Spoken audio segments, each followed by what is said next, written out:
നമസ്കാരം, today at മലപ്പുറത്തിലേക്ക് സ്വാഗതം. ഇരുമ്പുഴിയിൽ കുളത്തിൽ വീണ് 10 വയസ്സുകാരൻ മരിച്ചു. ഇരുമ്പുഴി കരിഞ്ചേരിപ്പറമ്പ് കരിങ്കോടൻ അമീറിന്റെ മകൻ ഹാദി സയാനാണ് മരിച്ചത്. കള്ള് കടം നൽകാത്തതിനുള്ള വിരോധം മൂലം ഷാപ്പിലെ വിൽപ്പനക്കാരനെ കഴുത്തറുത്ത് കൊലപ്പെടുത്താൻ ശ്രമിച്ച യുവാവിന് 10 വർഷം കഠിന തടവും 51,500 രൂപ പിഴയും വിധിച്ചു. അങ്ങാടിപ്പുറം ചെരക്കേപ്പറമ്പ് വലിയ വീട്ടിപ്പടി പാതിരാവിട്ടിൽ താജുദ്ദീനെയാണ് മഞ്ചേരി 2ാം അഡീഷണൽ ജില്ലാ സെഷൻസ് കോടതി ജഡ്ജി AV ടെല്ലസ് ശിക്ഷിച്ചത്. മൺസൂൺ കാല ട്രോളിംഗ് നിരോധനം ഞായറാഴ്ച അർദ്ധരാത്രി മുതൽ ആരംഭിക്കും. നിലവിലെ കാലാവസ്ഥയുടെ പശ്ചാത്തലത്തിൽ സുരക്ഷാ മുന്നറിയിപ്പുകൾ കൃത്യമായി പാലിക്കണമെന്ന് ജില്ലാ കളക്ടർ VR വിനോദ് പറഞ്ഞു.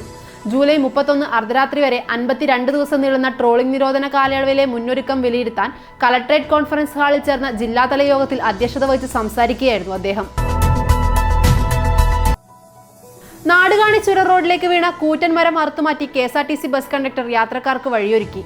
കൽപ്പറ്റ തൃശൂർ ബസ്സിലെ കണ്ടക്ടർ വയനാട് സ്വദേശി കുറുപ്പറമ്പിൽ ഗിരീഷാണ് മാതൃകാ പ്രവർത്തനം നടത്തിയത്. കാൽനടയാത്ര പോലും ദുസ്സഹമായ പൊന്നാനി പുളിക്കക്കടവ് തൂക്കുപാലത്തിന്റെ അറ്റകുറ്റപ്പണികൾക്ക് തിങ്കളാഴ്ച തുടക്കമാവും. MLAയുടെ അധ്യക്ഷതയിൽ ചേർന്ന യോഗത്തിലാണ് തീരുമാനം. 18 ലക്ഷം രൂപ ചെലവിലാണ് പൊന്നാനി മാറഞ്ചേരി പഞ്ചായത്തുകളെ ബന്ധിപ്പിക്കുന്ന പുളിക്കക്കടവ് കായൽ തീരത്ത് നടപ്പാലം അറ്റകുറ്റപ്പണിക്ക് തുടക്കം കുറിക്കുക. മലപ്പുറം നഗരസഭ ഖനി ഖരമാലിന്യ ഷെഡിംഗ് യൂണിറ്റിലെ മാലിന്യം താൽക്കാലികമായി നീക്കം ചെയ്ത് സൂക്ഷിക്കാൻ സ്ഥലം കണ്ടെത്തിയ അധികൃതർ. നഗരസഭ 3ാം വാർഡ് ചെറുപറമ്പിലെ ആളൊഴിഞ്ഞ പ്രദേശമാണ് അധികൃതർ കണ്ടെത്തിയത്. ചേലേമ്പ്ര കാക്കഞ്ചേരി വളവിൽ കയറ്റം കയറാനാകാതെ നിശ്ചലമായ ടാങ്കർ ലോറിയുടെ മേൽമൂടി വഴി NH66ലേക്ക് പാമോയിൽ പരന്നൊഴുകി. 3 മണിക്കൂർ ഗതാഗതം മന്ദഗതിയിലായി. കയറ്റിറക്കമുള്ള സർവീസ് റോഡിൽ ലോറി പെട്ടെന്ന് നിൽക്കുകയായിരുന്നു.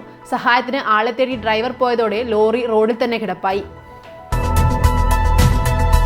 ഇതോടെ ടുഡേ അറ്റ് മലപ്പുറം സമാപിക്കുന്നു. പുതിയ വാർത്തകളുമായി അടുത്ത ദിവസം കാണാം. നന്ദി.